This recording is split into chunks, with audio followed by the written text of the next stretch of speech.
Hello दोस्तों, तो कैसे हैं आप सब लोग। मैं इश्तियाक हुसैन श्रीराम कोचिंग क्लासेस चित्तौड़गढ़ में आपका हार्दिक स्वागत करता हूं। दोस्तों, केमिस्ट्री की एक क्लास हो चुकी थी लिक्विड सॉल्यूशन की। केमिस्ट्री की जो क्लास चल रही थी वो थी सॉल्यूशन। चैप्टर था हमारा लिक्विड सॉल्यूशन, जिसको हिंदी में कहते हैं विलियन। इसकी एक क्लास हो चुकी थी जिसमें हम इसका इंट्रोडक्शन पढ़ चुके थे सॉल्यूशन का पूरा। ओके, सॉल्यूशन के इंट्रोडक्शन में हमने क्या क्या पढ़ा था, एक बार रिवाइज कर लेते हैं फटाफट से।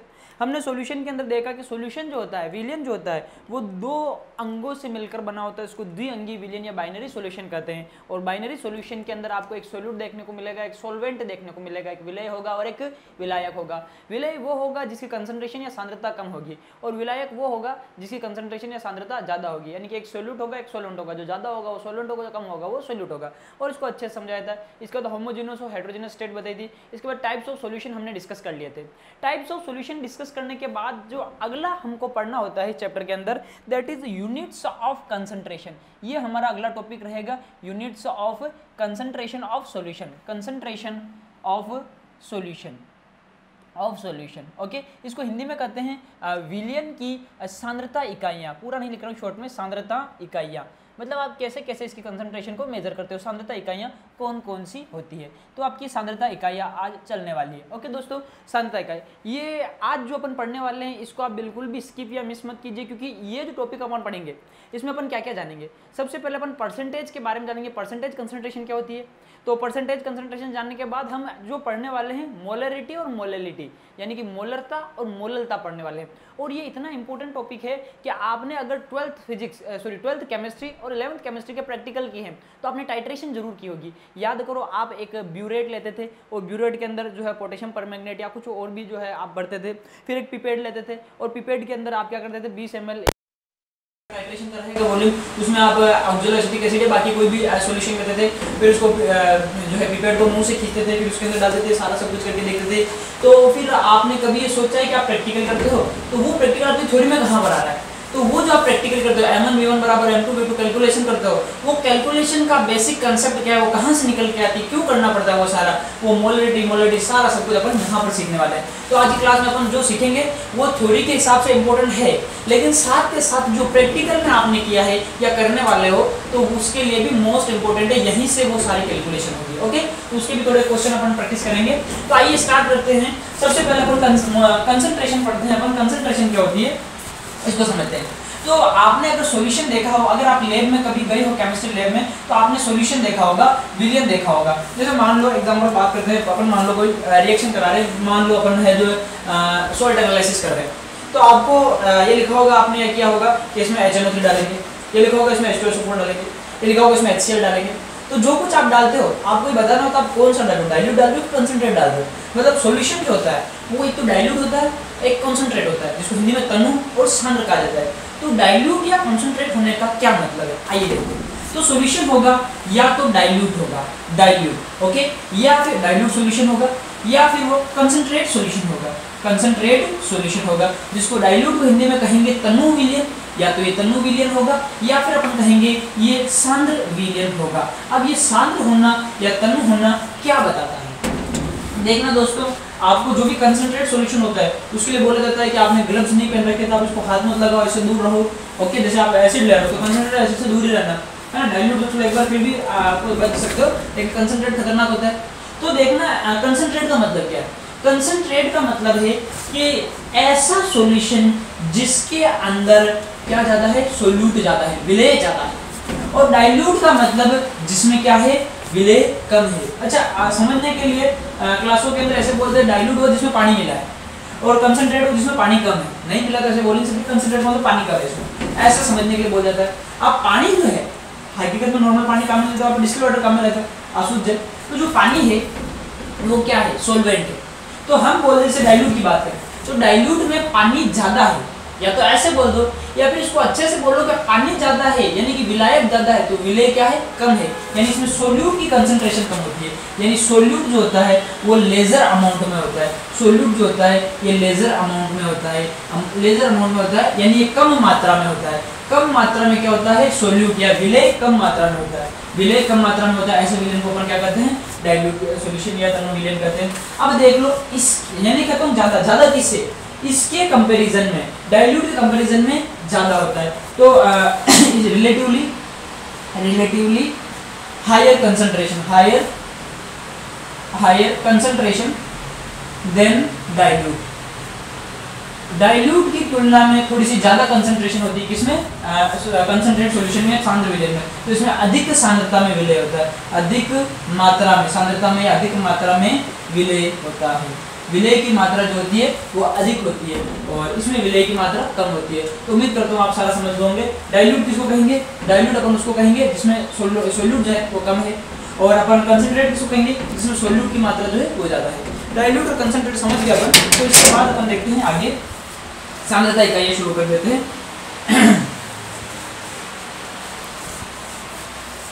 सांद्रता इकाइयों में सबसे पहले जो अपन पढ़ेंगे नंबर 1 पर, सबसे पहले नंबर 1 पर जो अपन सांद्रता इकाई पढ़ेंगे वो पढ़ेंगे अपन परसेंटेज कंसंट्रेशन। ओके, प्रतिशत सांद्रता है, प्रतिशत सामर्थ्य जिसको बोल देते हैं। तो परसेंटेज कंसंट्रेशन कैसे क्या होती है, ओके, अलग अलग होती है लेकिन मैं आपको सारी एक साथ ही बता देता हूँ। देखना, जैसे सबसे पहले अपन इसके अंदर देखते हैं नंबर 1 पर देखेंगे इसके अंदर परसेंटेज बाय मास, ओके। दूसरी अपन देखेंगे परसेंटेज बाय वॉल्यूम, और तीसरी अपन देखेंगे परसेंटेज मास बाय वॉल्यूम। तो ये 3 अपन को सांद्रता इकाइयां यहाँ पर देखनी है, ओके। अब मैं इसको समझाने से पहले उधर समझता हूँ। जैसे मान लो मैंने कोई एग्जाम दिया, उस एग्जाम का जो पूर्णांक था, टोटल स्कोर था वो 500 था। एग्जाम का टोटल स्कोर कितना था, 500 था। इस एग्जाम में मैंने 500 में से मान लो 300 नंबर हासिल किए। कितने अंक मिले मेरे को, 300। तो 500 में से 300 मेरे को मिले हैं और 500 क्या था, टोटल था। अब हर कोई मेरे से पूछेगा कि मेरे कितने नंबर आए, तो मैं हर बार 500 में से 300, 500 में से 300, 500 में से 300 बताऊंगा। अब मैं इसको सरल तरीके से कैसे बता सकता हूँ, सरल तरीके से मैं इसको परसेंटेज में बता सकता हूँ। किसमें बता सकता हूँ दोस्तों, परसेंटेज में। परसेंटेज का क्या मतलब है, परसेंट, पर का मतलब हर, सेंट का मतलब 100, यानी हर 100 पर मेरे को कितना मिल रहा है, 100 पर कितना मिल रहा है। तो इसको कैसे करूंगा, 300 बटा 500 कितने मिले बटा कितने टोटल थे, इनटू कितना कर दूं 100। 2 0 से 2 0 जाएगा, 5 के पारे से एक बार कटेगा, 5 के पारे से 6 बार, मैं बोल दूंगा 60%। तो अब मैं बोला 60%, तो अगला आसानी से समझ जाएगा कि इसके जो नंबर है वो 100, अगर 100 नंबर का पेपर होता तो 100 में से 60 नंबर ला सकता था, लेकिन पेपर 500 का था। अब मैं हर एक को समझूं 500 में से 300, 500 में से 300, तो एक बार दिमाग, एक ही बात में दिमाग में नहीं आता है कि अच्छे नंबर है कि बुरे नंबर है। अब देखना, मैंने बोला 60%, तो अगला समझ गया कि 50 को पार कर लिया, मतलब ये आधे से थोड़ा सा ऊपर है, ओके। तो जिसका दिमाग अच्छा चलता है तो इसमें भी पता कर लेता है, लेकिन इसको बताना थोड़ा मुश्किल रहता है, 100 के ऊपर बताना आसान रहता है। तो उसी जो चीज को अपन क्या कहते हैं, परसेंट। अब यही चीज अपन किस में यूज करते हैं, अपन कंसंट्रेशन में यूज करते हैं। अपन कंसंट्रेशन के अंदर मास के अकॉर्डिंग परसेंट बताते हैं, वॉल्यूम के अकॉर्डिंग परसेंट बताते हैं, और मास और वॉल्यूम के अकॉर्डिंग परसेंट बताते हैं। कैसे इसको मेजर करते हैं समझते हैं, बहुत ही आसान है, बहुत ही आसान है, देखना। तो अब मैं बोलूं मेरे 300 नंबर है, कितने में से, 500 में से, तो टोटल स्कोर 500, मेरे कितने आए 300, परसेंट बोले तो 60%। अब मैं डायरेक्ट बोल दूं 60%, है ना। इसी तरह से आप इसकी बात करेंगे, इसकी बात करेंगे परसेंट मास में कैसे बताते हैं। हमारे पास होगा सोल्यूट, हमारे पास क्या होगा, सोल्यूट। हम 100 ग्राम सोलवेंट लेंगे, उस 100 ग्राम सोलवेंट के अंदर कितना सोल्यूट ऐड किया, 100 ग्राम क्या लिया, सोलवेंट। उस सोलवेंट में कितना सोल्यूट, 100 ग्राम विलायक लिया, 100 ग्राम विलायक लिया, और उसमें हमने कितना ऐड करा। अब विलायक में देखा, लेकिन टोटल किस में देखना होता है हमको, विलायक में ना देख करके टोटल अपन सॉल्यूशन के अंदर देखेंगे। देखना यहाँ पर कंफ्यूजन होता है, इसलिए मैंने 2 शब्दों को मिल गया। 100 ग्राम अपन क्या लेंगे, विलायक, सोलवेंट, ओके। सोलवेंट लेता हूँ तो मेरा परसेंट बाय मास नहीं आएगा, क्यों, क्योंकि अभी मैं नंबर देख रहा था, जैसे मेरे 300 नंबर आए थे तो मैं 500 में से 300 बता रहा था, ओके। तो 500 मेरे जो आए हैं और 200 जो मेरे आने से बच गए हैं। अगर मैं विलायक की या सोलवेंट की बात करता हूँ तो वो 200 नंबर को इंडिकेट करता है, लेकिन अगर मैं बटे में 500 लिख रहा हूँ तो ये 500 एग्जैक्ट मेरे सॉल्यूशन को बताता है। किसको बताता है, सॉल्यूशन को। तो इसको मैं कैसे समझाऊंगा, अच्छे से ऐसे समझा पाऊंगा कि 100 ग्राम सॉल्यूशन में, इसमें 100 ग्राम सॉल्यूशन में, विलियन में कितना हमारा सोल्यूट मौजूद है, विलय मौजूद है, वो विलय की जो भार होगा उसको अपन क्या कहेंगे, उसको अपन कहेंगे परसेंटेज बाय मास, ओके। तो लिखने का तरीका होता है परसेंटेज अब मैं जो विलेय ले रहा हूँ, सोल्यूट ले रहा हूँ, इसका भी मास ले रहा हूँ, इसका वेट ले रहा हूँ, तो W अपॉन जो सोल्यूट ले रहा हूँ, सोल्यूशन ले रहा हूँ, इसका भी मैं मास ले रहा हूँ, तो W अपॉन W। तो इसको लिखते हैं percent W by W। Percent W by W का फॉर्मूला क्या होता है? ये फॉर्मूला होता है 100 ग्राम सोल्यूशन में, 100 ग्राम सोल्यूशन में कितना हमारा क्या मौजूद है? विलेय मौजूद है। तो ये W1 upon W into total 100। अब एक और चीज समझना, एक चीज समझना जो मोस्ट इंपोर्टेंट है, इसके बिना आप आगे की कहानी नहीं समझ पाओगे। देखिए, जब भी मैं बात करता हूँ सॉल्यूशन की, तो सॉल्यूशन दो चीजों से मिलकर बना होगा, सोल्यूट प्लस सॉल्वेंट, सोल्यूट और सॉल्वेंट से मिलकर बना होगा। सोल्यूट जिसको हिंदी में साथ लिख दूं विलेय, और दूसरा होगा विलायक, विलायक। ओके, अब देखना, मेरे को बार बार विलेय का भार बताना पड़ेगा, तो बार बार विलेय का भार जब भी मेरे को लिखना होगा, मेरी आदत है मैं W1 लिख देता हूँ। बार बार मेरे को विलेय के मोल बताने होंगे, मैं N1 लिख देता हूँ। बार बार मेरे को विलेय का आयतन बताना होगा, मैं V1 लिख देता हूँ। सोलवेंट जिसके अंदर गोला है तो वो विलायक होगा। मेरे को बार बार विलायक का भार बताना पड़ेगा, मैं इसको W2 लिख दूंगा। बार बार विलायक का आयतन बताना पड़ेगा, मैं इसको V2 लिख दूंगा। बार बार विलायक का मोल बताना पड़ेगा, मैं इसको N2 लिख दूंगा। ओके, और ये है सॉल्यूशन। अब मेरे को जब सॉल्यूशन का आयतन बताना होगा, तो सॉल्यूशन के आयतन को मैं कैपिटल V लिख दूंगा। मेरे को विलायक सॉल्यूशन का जो है वेट या भार बताना होगा, तो इसको मैं कैपिटल W लिख दूंगा। और मेरे को सॉल्यूशन का जो है क्या बताना होगा, मोल, नंबर ऑफ मोल बताना होगा सॉल्यूशन का, तो इसको मैं N लिख दूंगा, that will B N1 plus N2। Okay, हालांकि इसकी जरूरत अपने को नहीं पड़ेगी। तो देखो इधर क्या समझे, जब भी मैं W1 या V1 या N1 लिखता हूँ, तो मेरे सोल्यूट को रिप्रेजेंट करेगा, और जब भी मैं W2, V2 या N2 लिखता हूँ, तो मेरे सॉल्वेंट को रिप्रेजेंट करेगा, और जब भी मैं खाली W या खाली V लिखूंगा, वो मेरे सॉल्यूशन को बताएगा। ओके, तो यहाँ पर मैंने देखो फॉर्मूला जो लिखा है, अगर आप इस टर्मिनोलॉजी को समझ जाते हो तो भारी नहीं है। देखो क्या है, परसेंटेज बाय मास, तो आपके 100 ग्राम सोल्वेंट में, 100 ग्राम सोल्वेंट में कितना आपका सोल्यूट मौजूद है वो निकाल लो आप। तो ये हो जाएगा आपका, अब परसेंटेज W बाई W, तो W1 क्या है? सोल्यूट, सोल्यूट के लिए W1 लिख दिया, बटा हुआ क्या है? भार किसका है? सोल्वेंट का भार, सॉरी सॉल्यूशन का भार। सॉल्यूशन का भार कितना है? कैपिटल W, और इनको कितना कर देंगे? 100% के लिए 100 से गुना कर देंगे। ओके, तो आप लोग जैसे 100 ग्राम की बात कर रहे हो आप, तो यहाँ पे 100 रख देते, सीधे क्या करने होते? अरे मेरे 500 में से 300 नंबर आए, तो मेरे को 300 रखा और 300 नंबर आए, किस में से? 500 में से, तो बटावा का 500 रखना भी जरूरी है। बटावा 100 रख के कैसे काम करूंगा, वो तो मैं समझाने के लिए बता रहा हूँ। 500 में से 300 आए तो 100 पर कितने आते हैं? तो ये W1 कितना सोल्यूट है, कितना सॉल्वेंट है उसके अंदर, और 100 में कितना होगा उसको बताने के लिए इससे गुना करें। मतलब 100 ग्राम होता है तो कितना होता है, परिभाषा में तो वैसे बताया जाता है कि 100 ग्राम सॉल्यूशन में विलेय में उपस्थित विलेय की मात्रा जो होगी, सोल्यूट की अमाउंट जो होगी, उसको अपन परसेंटेज बाय मास करेंगे। तो इसका फॉर्मूला क्या हो गया? परसेंटेज बाय मास क्या हो जाएगा? सोल्यूट का मास अपॉन में सॉल्यूशन का मास इनटू 100, और W1 अपॉन W। अब हमेशा याद रखना। चलो मैं एक और चीज बताता हूँ कि जब भी मैं W1 V1 या N1 लिखता हूँ, वो सोल्यूट को बताता है। W2 N2 या V2 लिखता हूँ, वो सॉल्वेंट को बताता है। मैं कहीं ना कहीं अगर VA लिखता हूँ या NA लिखता हूँ या मैं WA लिखता हूँ, तो भी मैं सोल्यूट के लिए लिखूंगा। और कहीं पर मैं WB लिखता हूँ यानी या VB लिखता हूँ या NB लिखता हूँ, तो वो किसको बताएगा? वो सॉल्वेंट को बताएगा। यानी क्या मतलब निकल रहा है? यानी मैं जब भी A लिखता हूँ या A लिखता हूँ, मैं उससे रिप्रेजेंट करूंगा सोल्यूट को।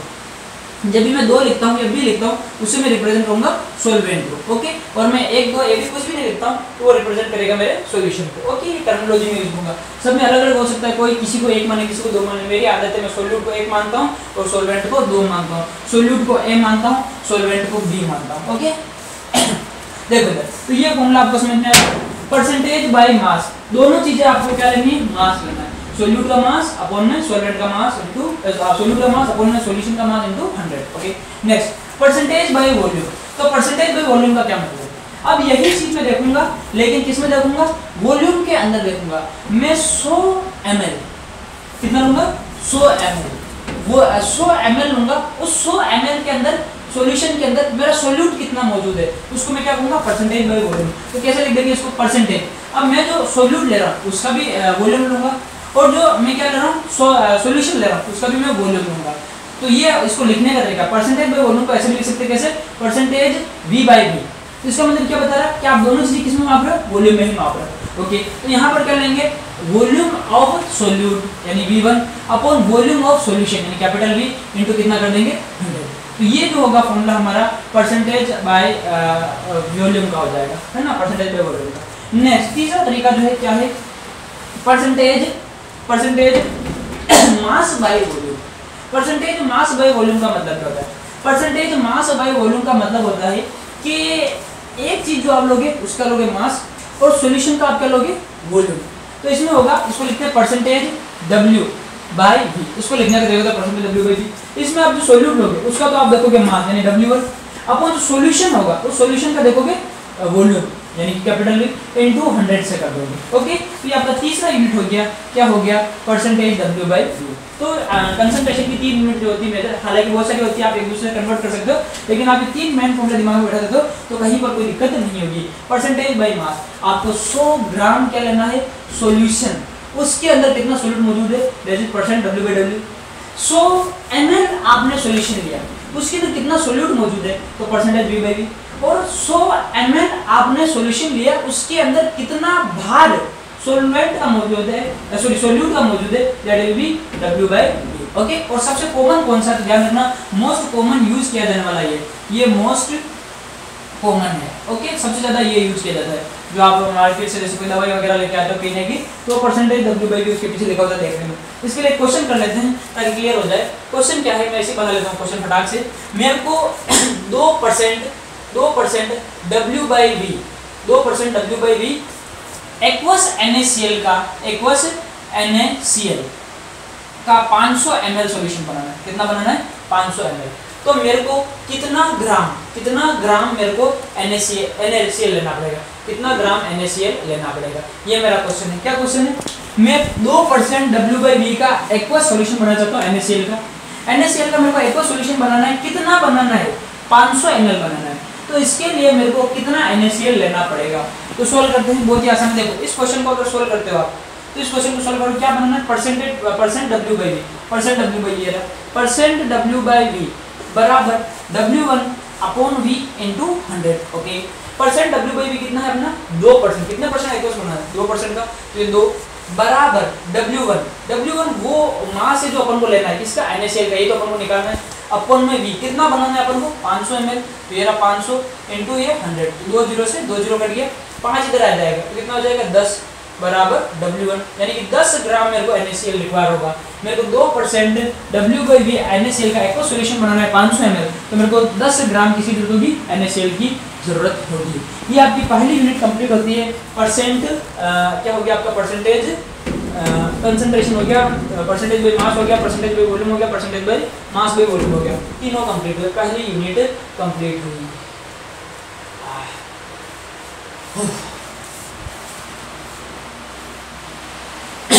नेक्स्ट अपन क्या पढ़ेंगे? दूसरे नंबर पे वैसे तो अपन को मोलैरिटी और मोलैलिटी पढ़ना है, लेकिन अपन मोलैरिटी के साथ साथ क्या पढ़ेंगे?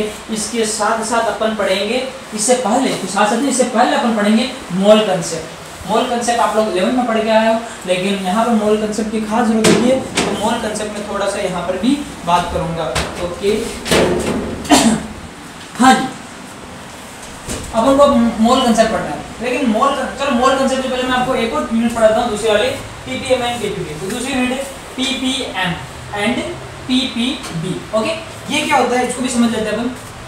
ये जो होता है ppm और ppb, ppm का मतलब होता है ppm, इसका मतलब होता है पार्ट्स पर मिलियन, ओके, और ppb इसका मतलब होता है पार्ट्स पर बिलियन। तो पार्ट्स पर मिलियन और पार्ट्स पर बिलियन दो चीजें होती है। देखो मिलियन का मतलब क्या होता है? मिलियन का मतलब होता है 10⁻⁶, और बिलियन का मतलब क्या होता है? 10⁻⁹। अब देखना, अभी मैं आपको परसेंटेज वाला यूनिट सिखाया, उसमें क्या था कि इसमें था कि 100 के ऊपर कितना ओपन देख रहे थे कि 100 ग्राम सॉल्यूशन में कितना सॉल्वेंट मौजूद है, 100 ml सॉल्यूशन में कितना सॉल्वेंट मौजूद है, ऐसा अपन देख रहे थे। लेकिन अपन ध्यान दें कि अगर कहीं पर जो आपका सॉल्यूट है वो बहुत ही ज़्यादा कम है, जिसको आप आसानी से मेजर ही नहीं कर पाते, तो जब कंसंट्रेशन बहुत ज़्यादा कम होती है उस केस में अपन ppm और ppb जो है ऐसे टर्म्स यूज करते हैं। इसका मतलब होता है पार्ट्स पर मिलियन और पार्ट्स पर बिलियन। इसका क्या मतलब? जैसे ppm का मतलब होता है कि कितना ग्राम सॉल्यूट मौजूद है, किसमें? 10⁻⁶ पार्ट ऑफ सॉल्यूशन। 100% देख रहे थे अपन, तो 100 पर देख रहे थे। यहाँ पर अगर ppm देख रहे हो तो 1 मिलियन सॉल्यूशन के पार्ट्स के अंदर कितना पार्ट सोल्यूट का मौजूद है? 1 मिलियन। ओके, इसको पीपीएम क्या लिखेंगे? W1/W, यानी कि सोल्यूट का कितना मास है अपॉन सॉल्यूशन का कितना मास इनटू 10⁶। इसी तरह से अगर पीपीबी लिखा जाएगा तो पीपीबी होगा W1/W इनटू 10⁹। ओके, यानी कि बिलियन, 1 बिलियन में कितना पार्ट मौजूद है, 1 बिलियन सॉल्यूशन के अंदर कितना पार्ट मौजूद है सॉल्वेंट का, सोल्यूट का। ओके, अब अपन बात करते हैं कि ये जो है ये कैसे अपन इसको डिफाइन करें। ओके, समझना कम कंसंट्रेशन कैसे। जैसे मैं एग्जांपल बताता हूं। एग्जांपल मैंने बोला मेरे पास 15 ppm क्लोरोफॉर्म है। क्या है? 15 ppm क्लोरोफॉर्म। अब मेरे पास क्लोरोफॉर्म है 15 ppm, इसकी कंसंट्रेशन कितनी होगी? 15 ppm। अब 15 ppm का मतलब है 15 ppm का मतलब है कि एक सॉल्यूशन है, उस सॉल्यूशन में 15 पार्ट, कितना? 15 पार्ट क्लोरोफॉर्म का मौजूद है। 15 पार्ट क्लोरोफॉर्म का मौजूद है कितने सॉल्यूशन में? 10⁶ पार्ट्स ऑफ सॉल्यूशन में, 10⁶ पार्ट। यानी 1 मिलियन अगर आप सॉल्यूशन लेते हो तो उसमें से 15 पार्ट क्या है? क्लोरोफॉर्म है।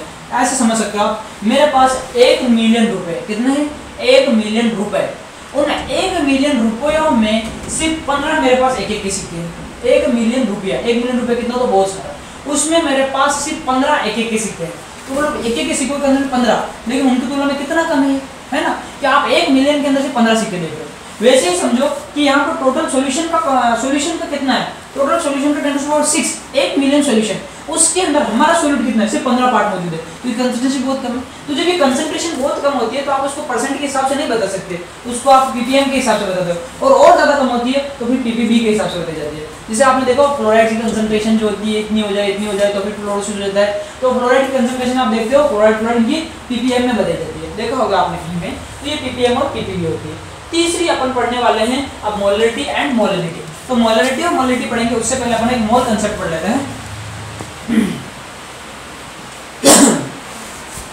हाँ जी, तो मोल कंसेप्ट क्या है देखते हैं। मोल कंसेप्ट है ना, मेरे पास ये मार्कर है चार मार्कर आपको नजर आ रहे हैं रंग रंगीले। अब मेरे पास मान लो 4 मार्कर ऐसे और वहां पर पड़े हैं। 4 और 4 कितने हो गए? 8। 4 मार्कर उधर पड़े हैं, तो 4 और 4 8 और 4 12। तो मैं इन सबको इकट्ठा कर लेता हूँ। अब मेरे पास 12 मार्कर है, तो मैं आपको बोल सकता हूँ मेरे पास 12 मार्कर है। एक तरीका तो ये हो गया। दूसरा तरीका मैं आपको बोल दूं मेरे पास 12 मार्कर नहीं बल्कि 1 दर्जन मार्कर है। कितने हैं? 1 दर्जन। यानी कि 12 का जब समूह होगा तो मैं उसको 1 दर्जन बोल दूंगा। इसी तरह से एवोगेड्रो नंबर के बराबर, अब एवोगेड्रो नंबर एग्जैक्ट नहीं, आपको लगभग बराबर होता है 6 × 10⁻23। ओके, एग्जैक्ट नहीं बता रहा, लगभग बराबर 6 × 10⁻23। 6 × 10⁻23 के बराबर मेरे पास कुछ हो तो उसको मैं क्या बोलूंगा? उसको मैं बोलूंगा 1 मोल। इसको मैं बोलूंगा 1 मोल। ये मेरा 1 मोल हो जाएगा। 1 मोल हो जाएगा। तो 1 मोल क्या होता है? कोई भी चीज वो 6 × 10⁻23 इसमें बराबर मौजूद हो तो उसको मैं 1 मोल कहूंगा। तो मैंने कार्बन लिया, एक एटम लिया कार्बन का दूसरा एटम लिया, कार्बन का तीसरा एटम लिया, कार्बन का चौथा एटम लिया। ऐसे करते करते मैंने कार्बन के 6 × 10⁻23 एटम लिए। कितने कार्बन के एटम लिए? जब इतने कार्बन के एटम लेके देखे तो कार्बन के एटम छोटे छोटे से थे, बहुत छोटे थे, बहुत सारे इकट्ठे कर लिए, इतने एटम इकट्ठे कर लिए। इतने एटम इकट्ठे करके इनको तोला तो इनका वजन आया 12 ग्राम। कितना वजन आया? 12 ग्राम। तो मैं कह सकता हूँ कि 12 ग्राम अगर कार्बन लूँ तो वो 6 × 10⁻23 के बराबर होते हैं। 6 × 10⁻23 को क्या बोलता हूँ मैं? इसको मैं बोलता हूँ 1 मोल। तो मैं ये बोल सकता हूँ कि ये जो है ये 1 मोल के बराबर है। तो मैं डायरेक्ट बोल दूं 12 ग्राम कार्बन 1 मोल के बराबर है। अच्छा, फिर हमने पेरियोडिक टेबल में कार्बन देखा तो कार्बन का एटॉमिक नंबर 6 था और इसका एटॉमिक मास 12 था। ओ इसका मतलब 12 ग्राम कार्बन लिया तो इसके अंदर 1 मोल कैसे हुआ? कि आप किसी का भी एटॉमिक मास के बराबर ले लेते हो, एटॉमिक मास के बराबर वजन ले लेते हो तो उसमें से कितने एटम्स आ जाते हैं? उसके 6 × 10⁻23 यानी कि 1 मोल एटम आ जाते हैं। तो क्या समझे अपन?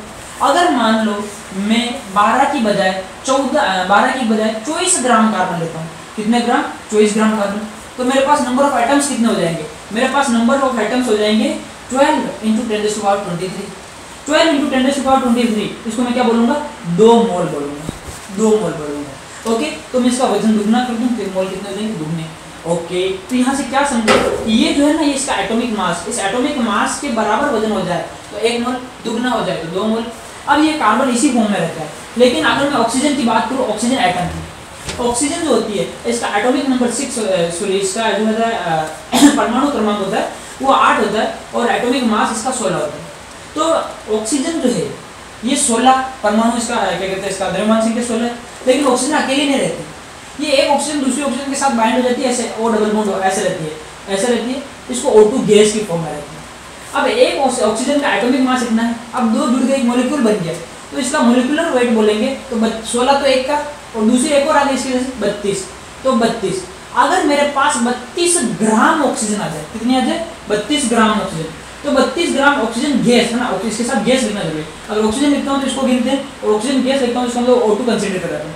तो 32 ग्राम ऑक्सीजन गैस आ जाए, उसका मतलब अपने पास 6 × 10⁻23 एटम्स हैं इसके O2 के, सो एटम्स में मॉलिक्यूल्स है O2 के, तो इसका मतलब मेरे पास 1 मोल ऑक्सीजन गैस हो जाएगी। ओके, तो इसका मतलब क्या समझे कि मोलिकुलर वेट जो है, अब मैं आपसे बोल दूं कि मेरे पास है ना 64 ग्राम मेरे पास ऑक्सीजन है, 64 ग्राम ऑक्सीजन गैस है, आप बताओ कितने एटम्स होंगे, तो आप बोलोगे ये 12 × 10⁻23 होंगे। मैं बोलूँ कितने मोल है, आप बोलोगे 2 मोल ऑक्सीजन है। तो आपने कैसे पता किया कि ये 2 मोल ऑक्सीजन है?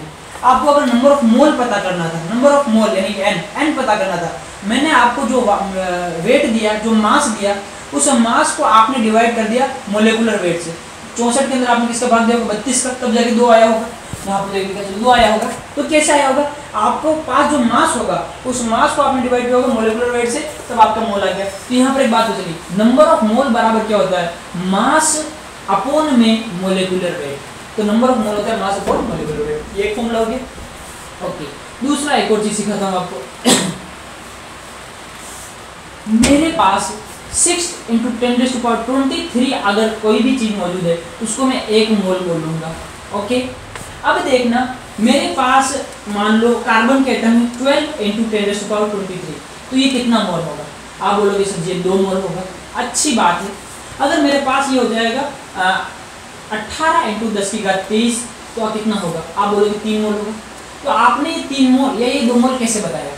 मेरे पास जितने नंबर ऑफ एटम थे उन नंबर ऑफ एटम में आपने किसी न किसी का भाग दिया होगा। किसका भाग दिया? इसका, 6 × 10⁻23 का।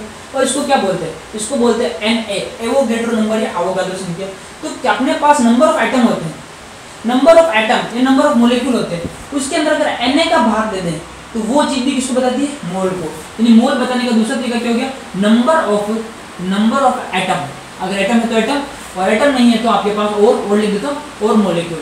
नंबर ऑफ एटम और मॉलिक्यूल, अणु या परमाणुओं की संख्या जितने आपके पास है टोटल, अपॉन में Na, एवोगैड्रो नंबर। इन दोनों को आप डिवाइड कर दो, वो चीज भी किसको बताती है? नंबर ऑफ मोल को बताती है। 2 चीजें सीख ली। तीसरी एक और चीज होती है, देखो तीसरी चीज में आप तीसरी शॉर्ट में बताता हूँ, Pv बराबर nRT। ये आइडियल गैस होता है, आइडियल गैस का इक्वेशन होता है Pv बराबर nRT। तो आइडियल गैस के लिए मान लो मैं प्रेशर को कांस्टेंट कर दूं, कुछ ना कुछ प्रेशर मान लो, और टेम्परेचर को कांस्टेंट कर दूं, कुछ ना कुछ टेम्परेचर फिक्स मान लो। तो प्रेशर और टेम्परेचर कांस्टेंट मान दिया, और R क्या है? गैस कांस्टेंट पहले से फिक्स होता है, तो V is directly proportional to n होगा। ओके, जैसे जैसे V बढ़ाएंगे n बढ़ेगा, जैसे V घटाएंगे n घटेगा। मैं कोई फिक्स वैल्यू इसकी रख दूं, फिक्स वैल्यू इसकी रख दूं, इनके बीच में रिलेशन निकालूं, तो मेरे को एक रिलेशन मिल जाएगा। क्या?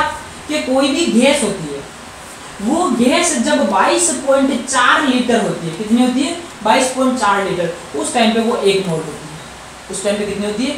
1 मोल। ओके, तो गैस 22.4 होती है तो 1 मोल होती है। अब मैं बोल दूं मेरे पास 22.4 लीटर ऑक्सीजन गैस है, तो हम बोलेंगे वो 1 मोल ऑक्सीजन गैस है।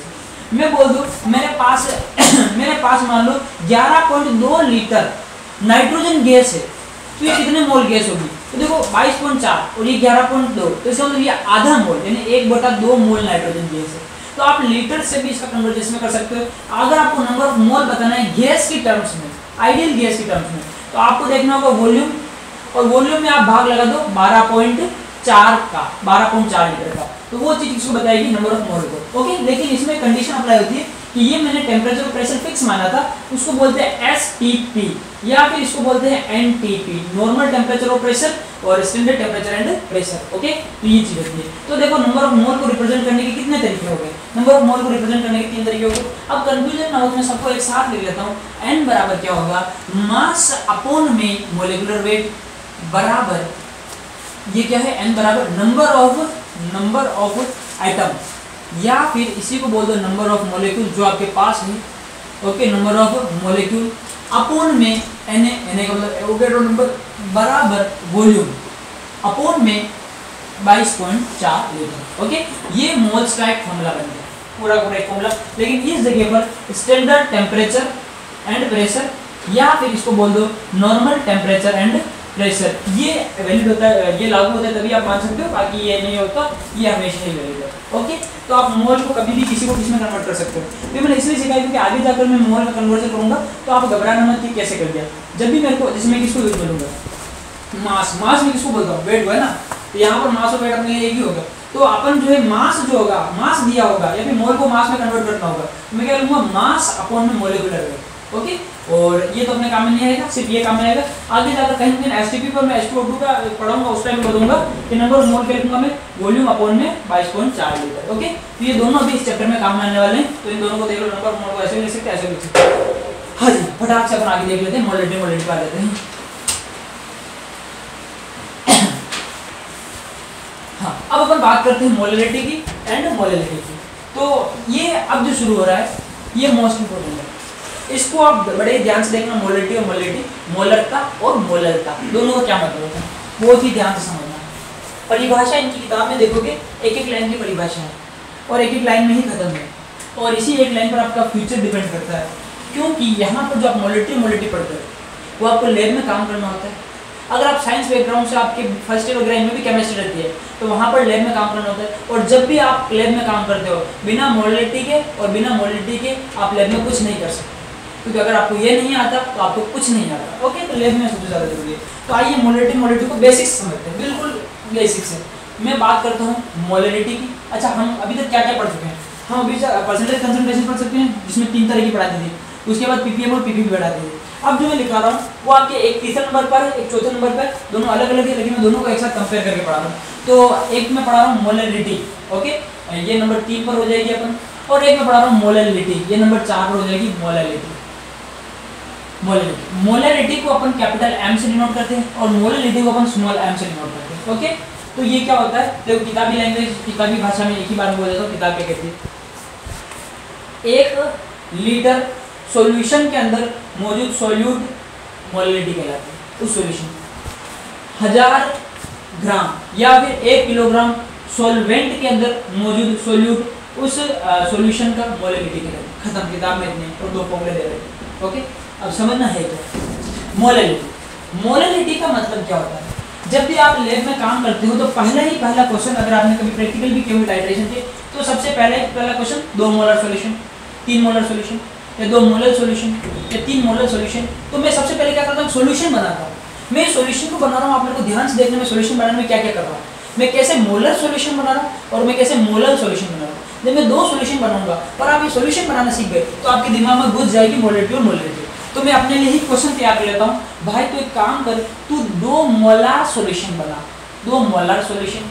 और फिर मैं अपने लिए काम करता हूँ, भाई तू एक काम कर, 2 मोलर सॉल्यूशन बना, 2 मोलर सॉल्यूशन। ओके, अब 2 मोलर सॉल्यूशन को मैं कैसे लिख सकता हूँ, इसको आप 2m ऐसे लिख सकते हो, और 2 मोलर सॉल्यूशन को मैं 2 स्मॉल m, तो 2 स्मॉल m लिखा है तो 2 मोलर सॉल्यूशन है, और 2 कैपिटल m लिखा है तो 2 मोलर सॉल्यूशन। ओके, अब समझना कैसे करते हैं। आप कभी लैब में गए हो तो लैब में आपने ऐसे देखा होगा, ऐसे ऐसे ऐसे एक अजीब सा बीकर सा रहता है। ओके, इसके ऊपर इधर मार्किंग रहती है शुरू से लेकर एंड तक, छोटे बड़े हर साइज के मिल जाते हैं। ओके, तो ऐसे प्लास्टिक का सा होता है, कांच के भी होते हैं, ऐसा होता है ना। इसके अंदर सारा ये मोलरिटी वाला खेल इसके साथ करना पड़ेगा, वो उसमें इसकी जरूरत नहीं होती खास। यहाँ पर देखो, तो मैं क्या करता हूँ, लैब में जाते मेरे को किसी ने बोला भाई मेरे को 2 मोलर सॉल्यूशन एक्स का बनाते हैं। एक्स क्या, एक्स को भी सॉल्यूट है जिसका मेरे को 2 मोलर सॉल्यूशन बनाना है। ओके, 2 मोलर सॉल्यूशन बनाने के लिए मैं क्या करूँगा, सबसे पहले मैं एक बीकर लूँगा, ये ले लिया मैंने एक बीकर।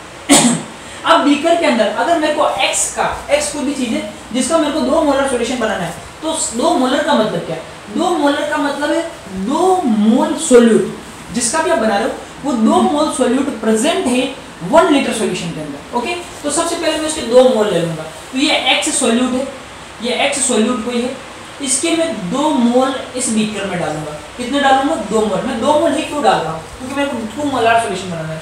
तो मैंने इधर अंदर डाला, ये इधर आ गया, ये क्या है, ये सॉल्यूट है भैया, सॉल्यूट है।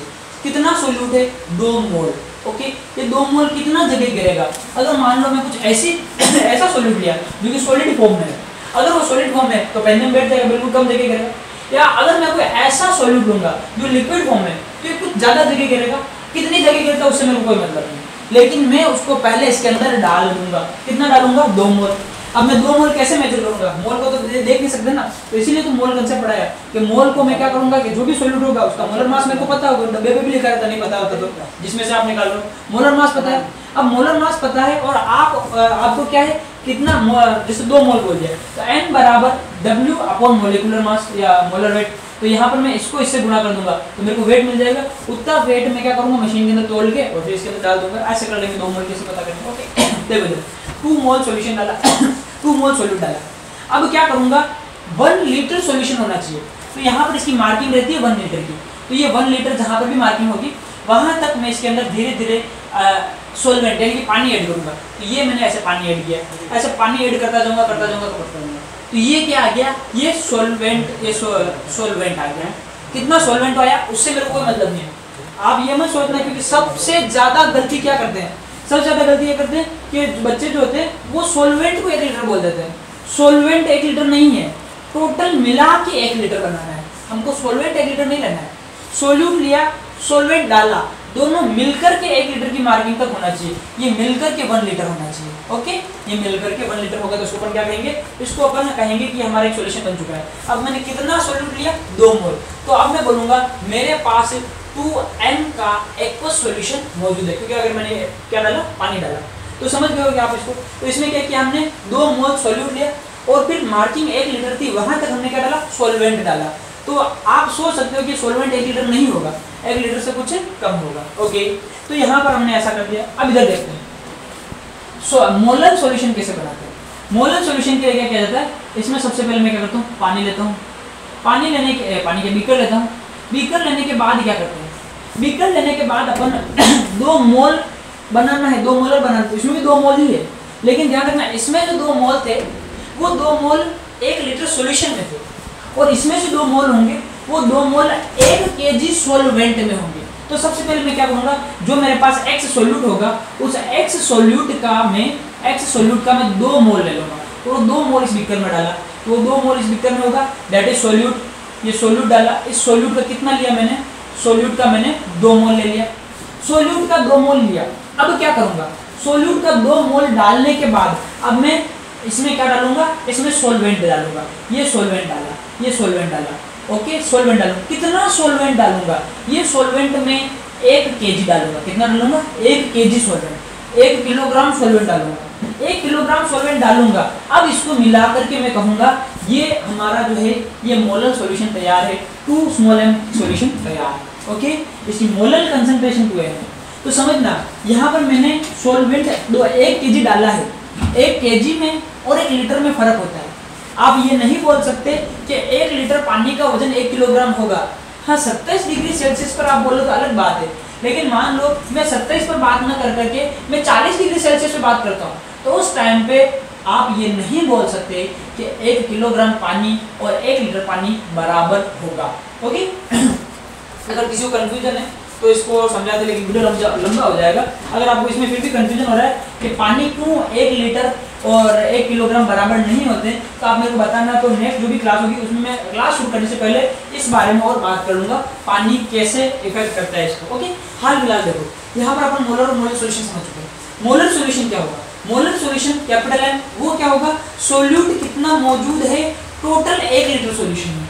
और मोलर सॉल्यूशन क्या होगा, सोल्यूट कितना मौजूद है 1 किलोग्राम सॉल्वेंट में, 1 किलोग्राम सॉल्वेंट में। ओके, अब देखो इतना आप समझ चुके हो तो इसका स्क्रीनशॉट ले लो, क्योंकि डेफिनेशन तो आपको बुक से मिल जाएगी। डेफिनेशन होगी वो, ये बुक में डेफिनेशन क्या दे रखी है, बुक में जो डेफिनेशन है वो है कि 1 लीटर सॉल्यूशन के अंदर मौजूद सॉल्यूट जो होता है उसको मोलरिटी कहते हैं, और 1 किलोग्राम सॉल्वेंट के अंदर जो सॉल्यूट होता है उसको अपन मोलर सॉल्यूशन कहते हैं। ओके, स्क्रीनशॉट ले लो। अब मैं इसके ऊपर थोड़ा सा और समझाने वाला हूँ इसको। ओके, हो गया। देखो इधर देखो, अब मेरे पास मान लो एक बीकर है, इस बीकर के अंदर मैंने 4 लीटर पानी, 4 लीटर सॉल्यूशन लिया। कितना लिया, 4 लीटर सॉल्यूशन।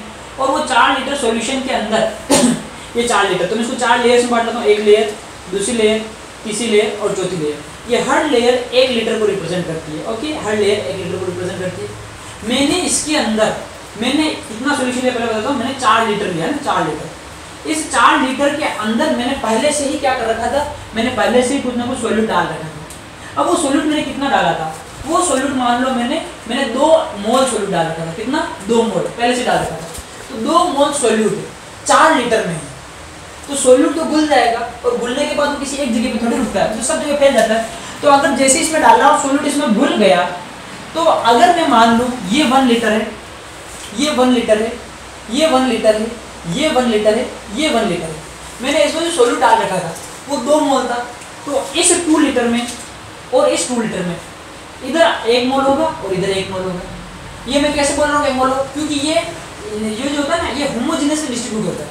तो आपके पास टोटल 2 मोल सोल्यूट था, तो इधर के 2 लीटर में आपका 1 मोल चला गया होगा और इधर के 2 लीटर में आपका 1 मोल चला गया। अब 2 लीटर में आपका 1 मोल सोल्यूट है, तो 1 लीटर में कितना होगा, आधा मोल, यानी कि 0.5 मोल। तो ये है 0.5 मोल, ये है 0.5 मोल, ये है 0.5 मोल और ये 0.5 मोल। तो इस 1 लीटर में आपका 0.5 मोल, इस 1 लीटर में आपका 0.5 मोल, इस 1 लीटर में आपका 0.5 मोल, इस 1 लीटर में आपका 0.5 मोल। चारों जुड़ के कितने हो जाएंगे, 2 मोल, इधर 4 जुड़ के कितना हो जाएगा, 4 लीटर। ओके, तो 4 लीटर सॉल्यूशन में 2 मोल है। कोई मेरे से पूछे कि इसकी मोलर कंसंट्रेशन बताओ, तो मैं मोलर कंसंट्रेशन कैसे बताऊंगा, मेरे को मोलर कंसंट्रेशन बतानी है, तो वो मैं बताऊंगा मोलर कंसंट्रेशन कि मेरे पास कितना मोल लिया था, मैंने 2 मोल लिया था, अपॉन में टोटल कितना मेरे पास सॉल्यूशन था, वो 4 लीटर था, 4 लीटर था, तो 2/4 लीटर करूंगा, ये कितना आ जाएगा 0.5, यानी कि 1 लीटर में कितना आ रहा है 0.5। तो 1 लीटर सॉल्यूशन में कितना सॉल्वेंट मौजूद है, दैट इज कॉल्ड मोलरिटी, उसको मोलरिटी कहते हैं। मोलरिटी हमारी कितनी आ गई 0.5, उसको ऐसे लिखते हैं 0.5 m। 0.5 m लिखा होगा, इसका मतलब 1 लीटर सॉल्यूशन में 0.5 मोल सोल्यूट या विलेय का मौजूद होगा।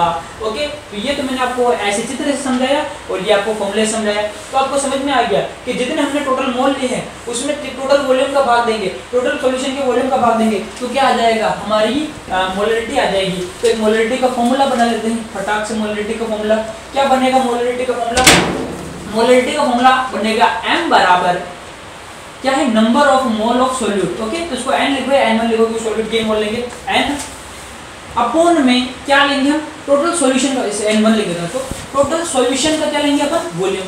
टोटल सॉल्यूशन का वॉल्यूम कितना होगा v, लेकिन वो वॉल्यूम ध्यान रखना किसमें लेना है, लीटर में, तो v लीटर में। ओके, v लीटर में हो गया, ये आपका हो गया m बराबर n1 upon v litre, complete है। अब देखते हैं v लीटर क्या है, सॉल्यूशन का वॉल्यूम जो कि लीटर में होना चाहिए, n1 क्या है, मोल ऑफ सोल्यूट, विलेय के मोल। अब इधर देखना, मैं बोलूँ 1 लीटर, तो उस 1 लीटर का मतलब होता है 1000 ml, 1000 ml, या फिर इसको मैं लिख दूं 10⁻³ ml, 1 लीटर को 10⁻³ ml लिख सकते हैं। अब मैं लिखूँ 1 ml, इधर लिखता हूँ 1 ml, तो जो 10⁻³ होगी ये इसके बटे में आ जाएगी, 1 लीटर के बटे में आ जाएगी। ओके, उस बटे को आप ऊपर लोगे तो हो जाएगी 10⁻³ लीटर बराबर 1 ml। हालांकि मैं डायरेक्ट लिख सकता हूँ, लेकिन कंफ्यूजन आएगा आगे, इसलिए पहले से क्लियर करता हूँ। तो यहाँ पर आपने क्या किया, 1 लीटर को अगर ml में बदलते हो तो 10⁻³ से गुणा करना पड़ता है। अब मैं 1 ml को 1 लीटर में बदलूंगा तो 10⁻³ से गुणा करना पड़ेगा, 10⁻³ से। अब हमारी शर्त क्या है, हमारी शर्त ये कि हमारा जो वॉल्यूम है ये लीटर में होना चाहिए, लीटर में होना चाहिए। लेकिन कभी कभी क्या होता है कि हमारे पास इतना जो है वॉल्यूम नहीं होता है, तो हम जो लेंगे वो सोल्यूट को ml में लेंगे। तो अगर सोल्यूट को क्या, सॉल्यूशन को ml में लेंगे। अगर हमारा सॉल्यूशन ml में हुआ तो हम मोलरिटी को कैसे डिफाइन करेंगे, हमारे पास तो अगर ये ml में है, हमारे पास तो मोलरिटी टोटल किस में होनी चाहिए, मोलरिटी टोटल हमारे पास तो लीटर में ही होनी चाहिए। तो इसको मैं लीटर कैसे कंसीडर करूंगा, ml को अगर मैं 10⁻³ से गुणा कर दूं, किससे गुणा कर दूं, 10⁻³ से, तो ये किस में कन्वर्ट हो जाएगी, लीटर में। तो अब इस पूरे को मिलाकर अपन लीटर कह सकते हैं। वैसे तो ml में है ये भी, लेकिन अगर इसको 10⁻³ से गुणा कर दिया तो ये चीज क्या होगी, 1 लीटर होगी। ओके, यहाँ पर देखना कि 10⁻³ ये चला जाएगा ऊपर, तो क्या हो जाएगा 10⁻+3, ओके, यानी कि 1000। तो ये इसका फॉर्मूला बन गया, क्या बन गया, v ml अपॉन में इनटू n1 × 1000 अपॉन में v ml। ओके, आगे देखते हैं अपन कि मैंने अभी आपको सिखाया कि जो मोल होता है ये होता है मास अपॉन में मोलिकुलर वेट। अभी थोड़ी देर पहले समझाया था, तो मास अपॉन मोलिकुलर वेट। मास यहाँ पर क्या होगा, अपना जो वेट होगा सोल्यूट का, ये n1 है ना सोल्यूट का, तो सोल्यूट का वेट क्या है, w1 अपॉन में मोलिकुलर वेट, सोल्यूट का जो भी मोलिकुलर वेट होगा, यानी कि मैं n को क्या लिख सकता हूँ, w1 अपॉन मोलिकुलर वेट। तो इसी चीज को मैं क्या लिख सकता हूँ, इसी चीज को मैं लिख सकता हूँ इसी चीज को मैं लिख सकता हूँ N1 को W1 अपॉन में मोलिकुलर वेट इनटू कितना कर देंगे, ये वाला 1000 तो है, ये 1000 और बटा में ये क्या है V ml, V किसमें है ml में। ओके, ये मोलरिटी का एक पूरा का पूरा फॉर्मूला तैयार हो गया। मोलरिटी का फॉर्मूला क्या होगा, N1 अपॉन V लीटर में या फिर ml में दिया तो N1 इंटू 1000 अपॉन Vml बराबर W1 into 1000 upon molecular weight into ml। अब इसी तरह से मैं मोलरिटी का फॉर्मूला बना देता हूँ। मोलरिटी का फॉर्मूला क्या होगा, मोलरिटी का मतलब क्या है, मोलरिटी का मतलब है कितना सोल्यूट हमारा मौजूद है 1 किलोग्राम सॉल्वेंट में। तो मोलरिटी स्मॉल m होगी, कितना हमारा सोल्यूट का मोल मौजूद है N1 अपॉन में किस में मौजूद है 1 किलोग्राम सॉल्वेंट में। तो सॉल्वेंट क्या होता है W2 है ना, सॉल्वेंट क्या होगा हमारा W2, मैंने पहले बता दिया 1 किसको मानूंगा 2 किसको मानूंगा W2, लेकिन ये W2 आपको किस में लेना है, किलोग्राम में लेना है। ओके, अब हम जानते हैं, क्या जानते हैं, 1 किलोग्राम बराबर 1000 ग्राम होता है।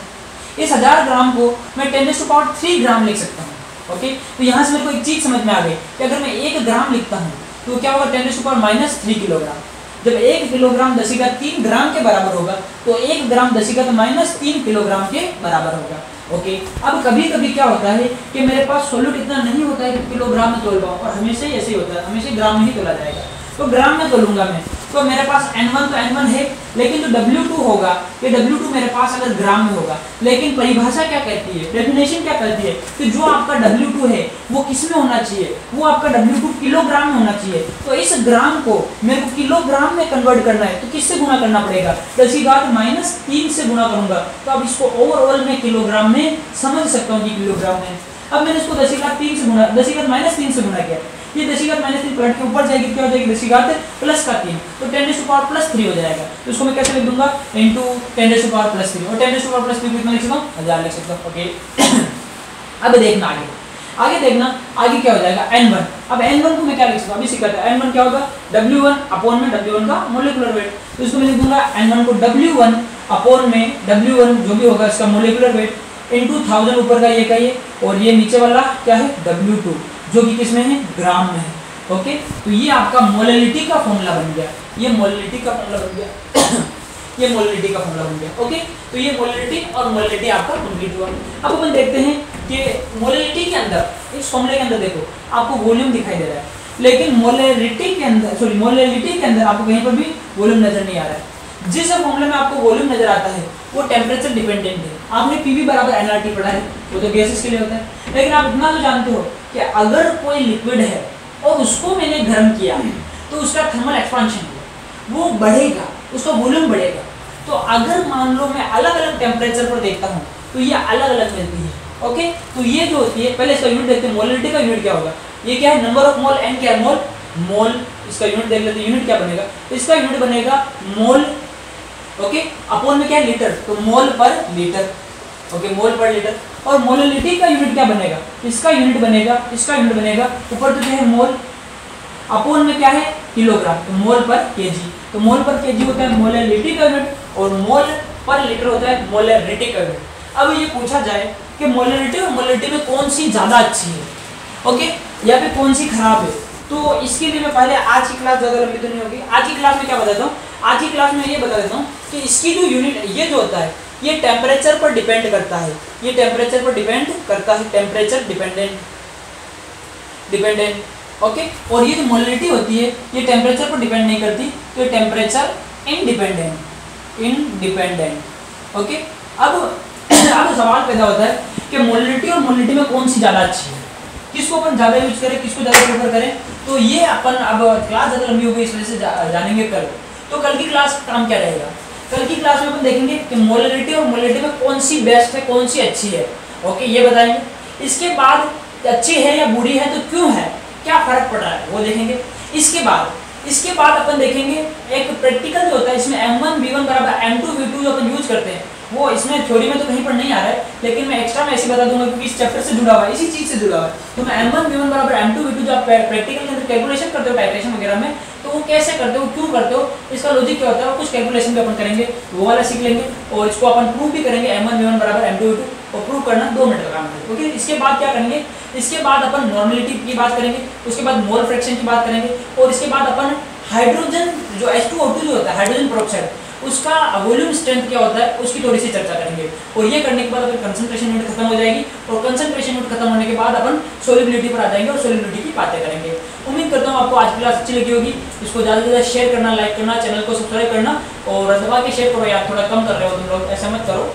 मिलते हैं अगली क्लास में, तब तक के लिए जय हिंद और जय भारत।